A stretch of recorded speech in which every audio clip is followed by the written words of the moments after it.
Okay, good evening again, everyone. My name is Kurt Gibson, and we'll go ahead and start our webinar this evening. I want to thank everybody for jumping on. Also with us tonight is Beth Salzer. Beth and I work together with basketball here at the IHSA, and we Good want to evening. good evening, Beth, and we want to thank certainly our rule interpreters who really did the heavy lifting in putting this presentation together. When we met with the interpreters back before the season started, one of the goals that they set for themselves was to hold a webinar like this, or at least put together the content for a webinar that would lead into the postseason. So we hope you find tonight's presentation useful. I would offer that if you have questions during the evening, you can send them to us through our chat feature, which you can hopefully see on the left-hand side of your screen. There's a function there for attendee chat. I'll just put something in here. Beth and I will monitor those as we go through things this evening, and periodically we'll stop, and if there are some questions, we'll try to answer them to the best of our abilities. Tonight's presentation is being recorded, and it's our intention to get that posted on our website as soon as we can, hopefully tomorrow, Thursday, January 30th. But once it's posted, we'll post another message in the official center and the school center to let folks know it's there. I mentioned the school center. We'll probably post a message in the school center as well, so that coaches can view this as well and get an idea of the types of things we're talking to officials about as we get ready for the postseason. The archive version, because sometimes guys get mixed up with this, it will not be posted in the official center. Any message that we put there would just say, here's where you can find the archive version. We've got a lot of video content on our website under the resources tab on our public website, but more on that once we have the presentation out there. So thanks again. Use the chat feature as necessary, and we'll go ahead and get started. Really want to cover 4 topics. You can see those here. We'll talk a little bit about enforcing rules, officiating mechanics. We've got a little laundry list, if you will, of just some uniform and apparel reminders, and then we'll give you an overview of the assignment timeline for this season. So the first topic we want to touch on is rule enforcement, and from games that Beth and I have watched, from games that rule interpreters have watched, if we could just make a general observation, there are just too many plays being passed on. More, as it says here on this slide, more whistles are needed. There have been any number of studies done by the NCAA, for example, that have shown officials are correct at a much higher percentage when they blow their whistle and make calls than when they try to not make calls. When they pass on calls, the officials are not nearly as correct when they pass than when they blow their whistle.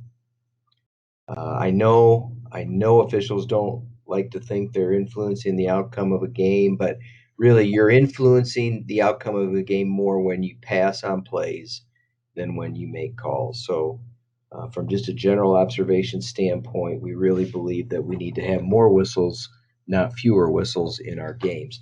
Now, some specific plays or situations that we've tried to identify where we think we really need to see more whistles from officials would include traveling, illegal screens, on-ball defense on the perimeter, and then offensive players in the post. So we'll talk just for a second about each of these. When we think about traveling, and I should have said before we got too deep into this, not trying to make this into an officials clinic, just trying to highlight some things that we believe will help everybody have a better experience here at the end of the season and the postseason.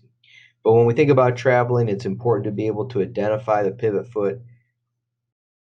Players It doesn't matter the class and it doesn't matter the gender. They're getting a little more sophisticated with some of their moves. Some of those are legal, some of them aren't. We've tried to put some information out during the year a couple of times in regards to traveling, specifically the trying to give some guidance on how to handle the jump stop. We know the Euro step, which really isn't described per se in any rule book, is a very popular move. And really, the key is we just need to do a good job with traveling. We need to be really vigilant when the ball's in our area, knowing where the player's pivot foot is. And we think if you can do that, that'll help when it comes to handling traveling calls. Illegal screens, we're seeing more and more players. A few years ago when we were trying to create this increased freedom of movement, we did a really good job handling illegal screens. Probably a combination of things here. Beth, can you hear me? I just got an email from somebody saying no sound. Can you hear me? Now I can. You started breaking up, but you're back now. Had you heard me previously? Sorry that we're taking a little sidebar here. What's that? You just broke up again.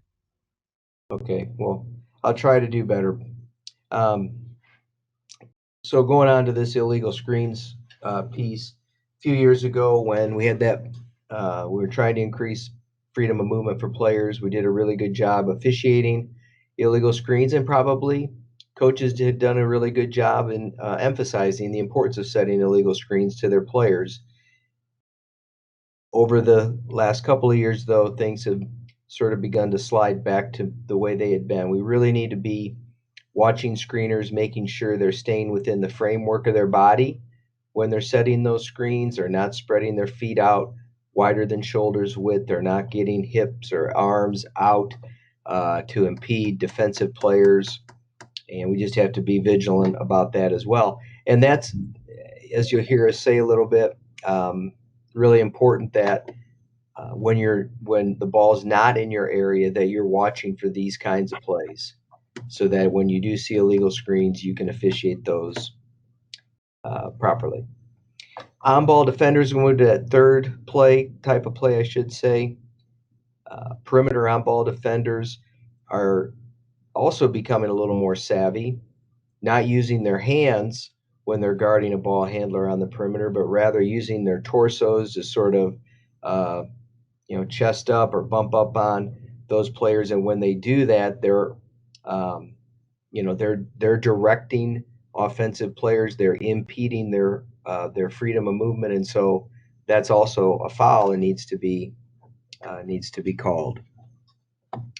And then finally, in the post, we think that post players are doing a pretty good job defensively. Now, I'm certainly there can be games when we know that's not the case, but I really think what we're trying to emphasize here is that we need to be able to identify in the post, in particular, who's initiating contact. And we think there have been some times when defensive players in some games we've seen have been penalized for having good verticality. And so we just want to make sure we're paying attention to things inside in the post. Beth, do you have any quick thoughts there before we move on? No, just if some of these the bullet points are let go during a game, that's where we see an escalation of frustration, especially towards the end of the game if it's a tight game. And so just help each other out and be aware of those points. Couldn't agree more. So let's talk then just quickly on officiating mechanics.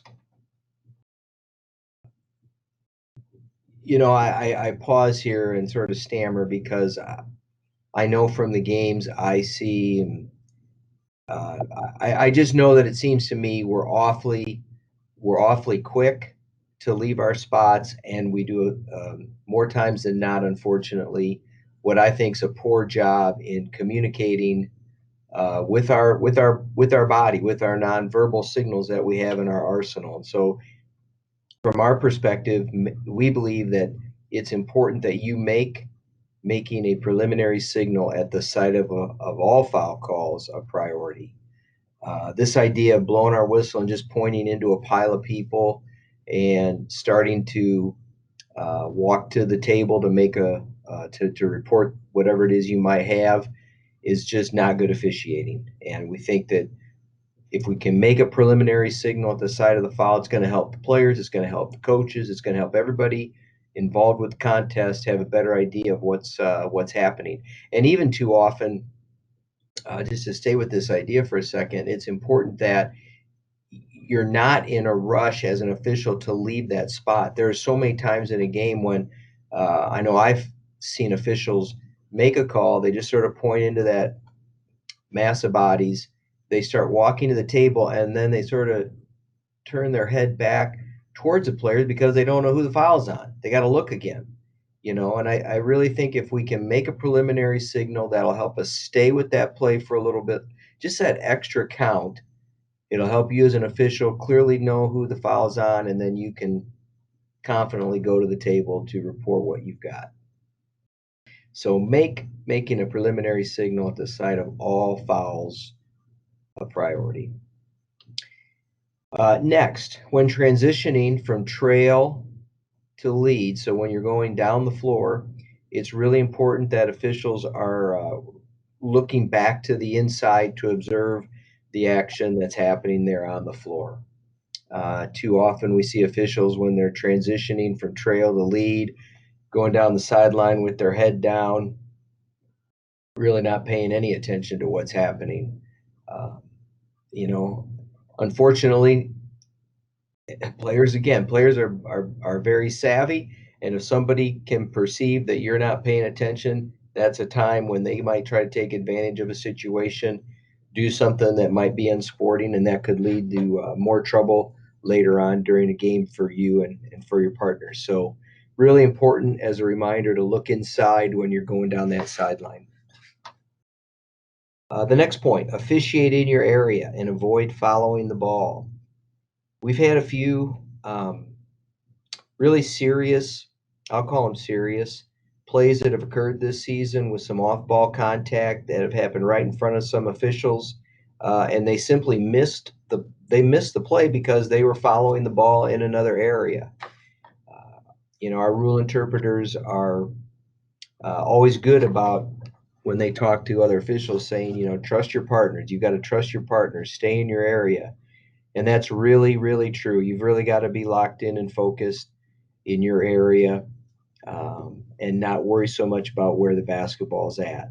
That's when you're going to find illegal screens. That's when you're going to find guys maybe trying to do some illegal acts or some unsporting acts. And if you're paying attention to your area, you're going to be able to get it. So it's not so much because we started to hear a little bit of this season from coaches, officials saying, hey, it's not my area. We're not talking about a play when you've got something because it originated perhaps in your area. We're talking about in general. Let's not get in the habit of watching the ball. Let's stay more in our area and focus on action that's there. Be ball aware, don't ball watch, I guess would be a good way to say it, as sometimes one of our interpreters likes to say. When you're in the lead position, as the next point, we really would encourage you to what we'll say is overwork the baseline. We'd rather have our officials going, from one side of the lane to the other. There may or may not necessarily be this potential primary matchup there, but if you feel like the ball's getting rotated and you need to get over to get a better angle, do that. We'd rather have officials over rotating than under rotating. And that might mean in the course of those rotations, we could have a situation where we have what seems like, a couple of officials maybe in the center position. That's okay. We'll eventually get that sorted out. And in fact, we would probably just in general encourage the trail official to not be afraid to come down a little bit lower than maybe he or she has been used to. We think that'll help you with some off-ball officiating. We think that'll also uh, make it easier for you to officiate plays that will come into your area. So don't worry about that. You'll eventually pick up the fact that if you had been, center and the lead comes over to your side, you'll eventually realize, oh, lead's on my side, so I can, maybe take a step or two back. Trust your ability to get back down the floor if there's some kind of a breakout going to the other end. But that's sort of minor to this. We really want that lead to set the tempo for the officials, if you will, by working that baseline hard. And then the final thing when it comes to mechanics that we'll hit on has to do with the long switch. We're going to go through a series of slides from one of our rule presentations from a few years ago. And the real key to all of those slides is that we feel like we're making too many long switches that aren't necessary, aren't called for, and aren't within our officiating mechanics. And we think, as you'll see here, probably the culprit, if we're going to say there's a culprit in that, would be the center official. The center official is forcing some switches, or some long switches. So we'd ask you to try to avoid that as best we can. We'll go ahead and jump into these slides here. So, just some real general reminders. Again, we're not having an officials clinic tonight. Calling officials, but just as a review, the calling official will go table side after reporting. An official that's on that table side, this is just sort of a general principle, will fill the vacancy left by the calling official. And generally, that third official is going to remain in the same position he or she had occupied at the time of the foul. But the real key here, and this is where we're seeing these switches, no long switch on fouls called in the backcourt without free throws. So a couple of just plays here.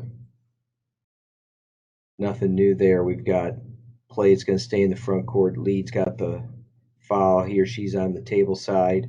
They're coming up to the reporting area. They'll become the new trail. The trail slides down and becomes the new lead. Center remains where he or she had been. Now we've got a play where lead's got a foul opposite the table. He's going to come and report the foul, become the new C. C comes down to become the new lead, and now the trail just remains where he or she had been. Now here we're going back court to front court with no free throws, and now we've got C, who was table side, calling the foul. C now is going to slide down and become the new lead, staying table side. The old trail is going to slide over, or excuse me, not slide over. He's going to slide down. The old trail slides down to become center. The lead's going to slide over, administer the throw in, and become the new trail. But this is the play. This is the play we're seeing that too often is resulting in a long switch that shouldn't occur. So we've got a foul in the backcourt. We're going to go the other way. We don't have any free throws. Lead's got the foul. And what's happened? This is what needs to happen. Comes out, reports the foul, and then goes back to administer the throw-in as the new trail. Too often, what we're seeing is the center official on a play like this is wanting to replace the calling official and become the new trail. Not necessary there. So we would just slide down the floor like you see here. So just some reminders. There's information, in the officials manual. If you don't have the officials manual, we still have information on our website. We've got a number of resources, so feel free to use those as you feel necessary.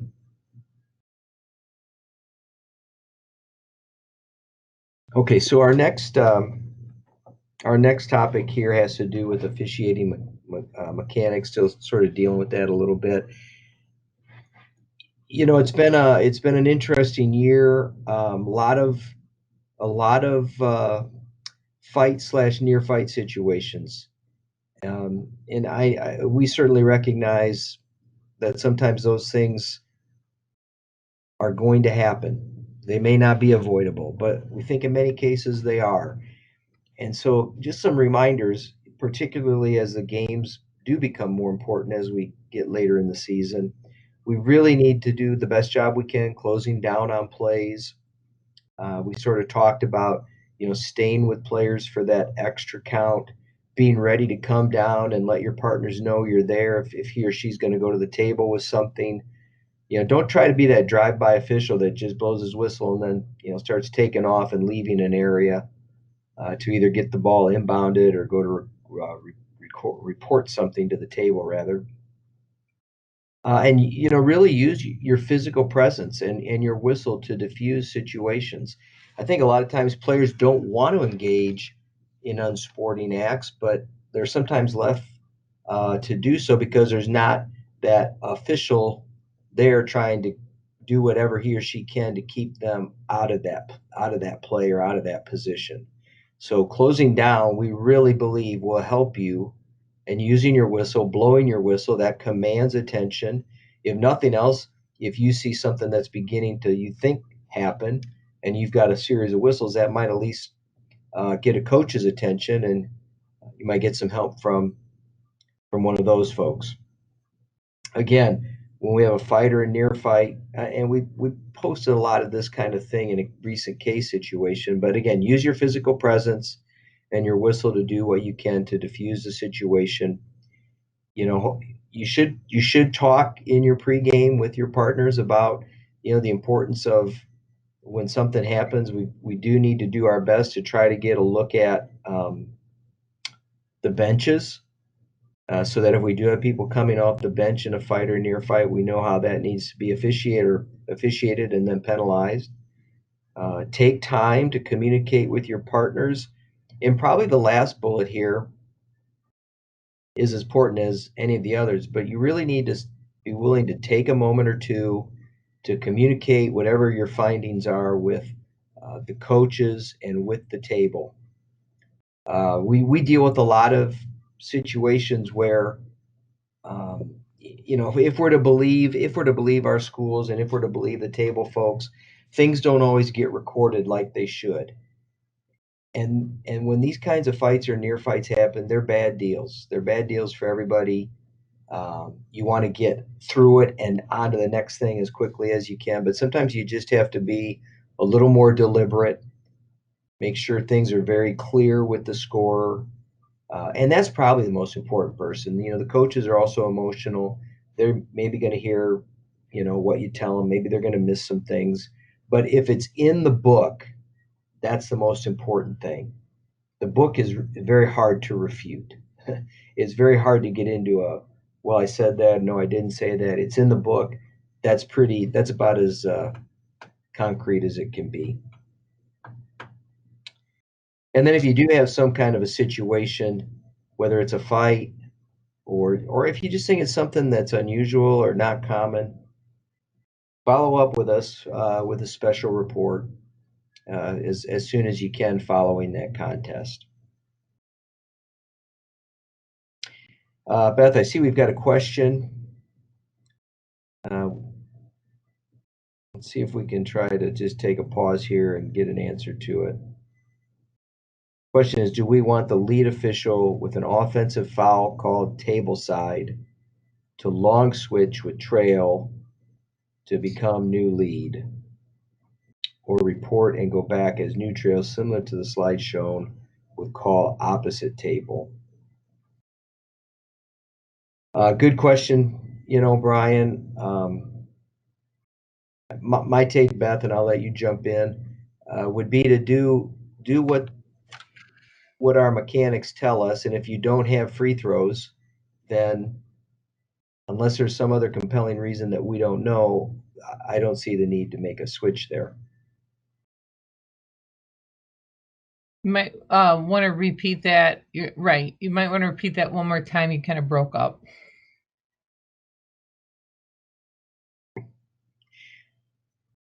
Okay, sorry about that. The question is, do you want the lead official with an offensive foul called table side to long switch with trail to become the new lead, or report and go back as new trail, similar to slide shown with call opposite table? It's a, I think probably, Brian, what we're hoping is that we generally are going to follow the mechanics that were shown there. But I do think we had one of our interpreters uh, help us out here while we were reading your question. And in a place like that, we would want the person to switch. So good question. And I'm glad that we've got good helpers out there keeping us in line.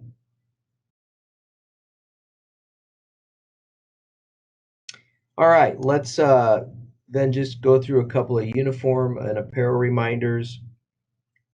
Home teams must wear white.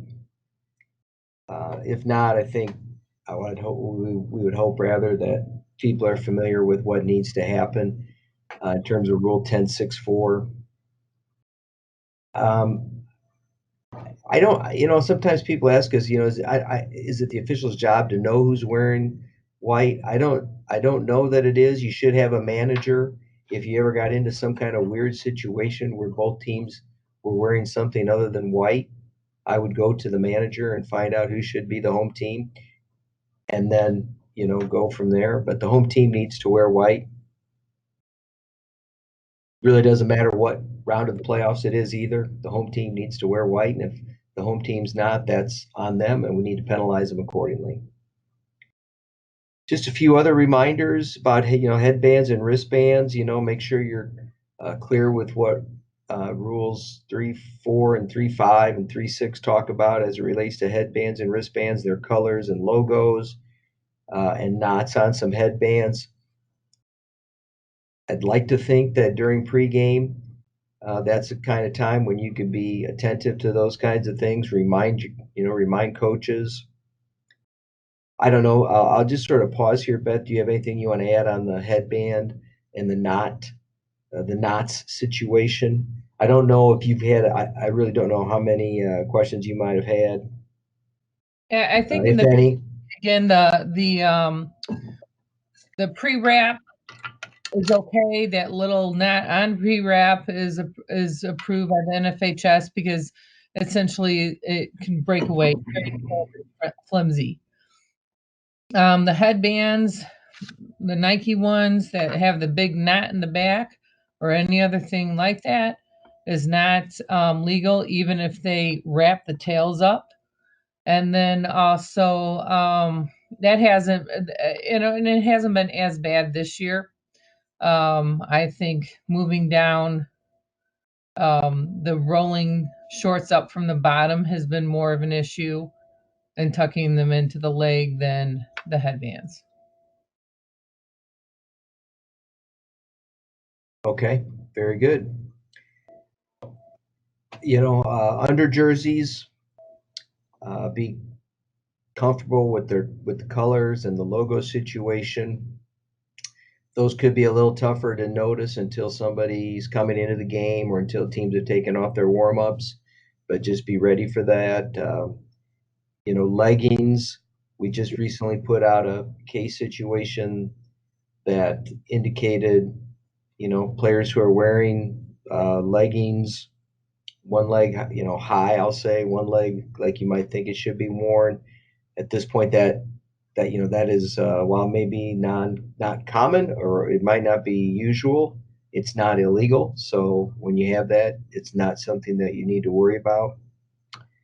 Beth just talked a little bit about observations in terms of rolling down game shorts. Haven't heard a lot of problems with that this year, so but just be ready for it. Haven't had a lot of issues with braces and coverings, but make sure you're aware of what a brace is and how it's defined in the rule book. So most of these are going to be able to be addressed during a pregame meeting. So we just ask you to do your best with those and be prepared, I guess is the best thing. So finally, and then we'll hang around, see if there are any other questions that folks might have. But you can see here what the plan is in terms of releasing And when we're talking about releasing assignments, we're talking about regional round assignments. The subsequent rounds of the tournament will follow after the regional rounds have been assigned. But it looks like you can see here the girls 1A, 2A assignments will be going out no later than this coming Monday. And I think there's been some pre-assigning done for that. So guys and gals are starting to find out they're at least going to work a regional, but they will find out those specific games no later here than this coming Monday. That the girls 3A, 4A then will be coming out no later than noon on Monday, February 10th. We then begin to get into boys seeding and assignments, and we can see that the boys 1A, 2A assignments will come out the weekend of February 14th and 15th, no later, I guess I should say, than 3 o'clock on Saturday the 15th, and then we'll rinse and repeat and do the same for the 3A, 4A, but those will be out on February 22nd, as you see here on this slide.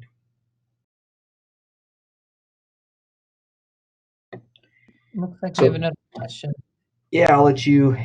Just going to advance the presentation. Just to, again, thank everybody. If you have questions, you see the email addresses for Beth and I. But what do we have here, Beth?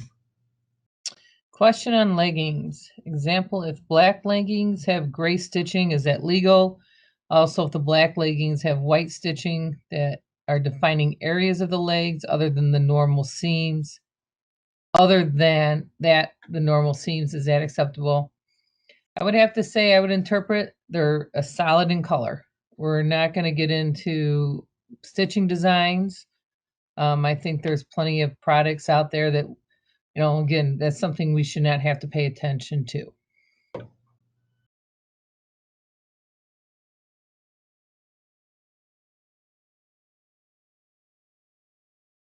Just see if anybody else has any other questions. That's a good question. Hope that helps.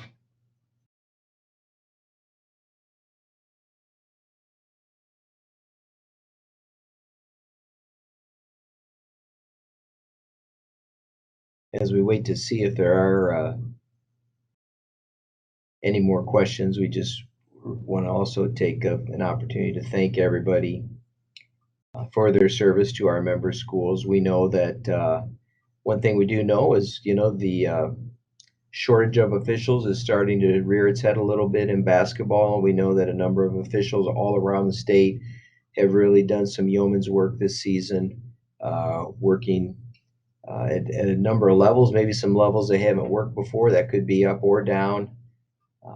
Please know that our schools do appreciate your service. We know that too often you don't get the thanks you deserve, and you take a lot of unnecessary abuse from folks, but you're a critical part to the interscholastic process, and you're making an impact on the lives of people. And sometimes it's hard to remember that when you're, getting chewed out by a coach and a parent and this and that. But just know that what you do is important, and we couldn't service young people around this state and around the country without your help. Absolutely.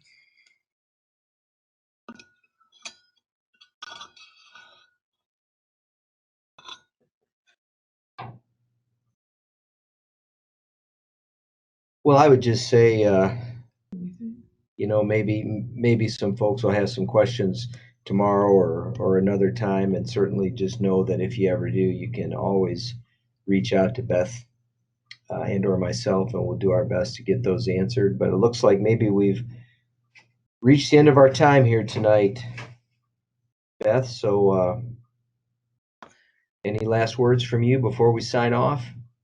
Again, our thanks, and thanks again to the clinicians for all their input this season, and we hope that we have a great postseason and have a good rest of the next 6 weeks. Thanks, everyone. Have a great evening, and we'll see you down the road. Good night. Good night.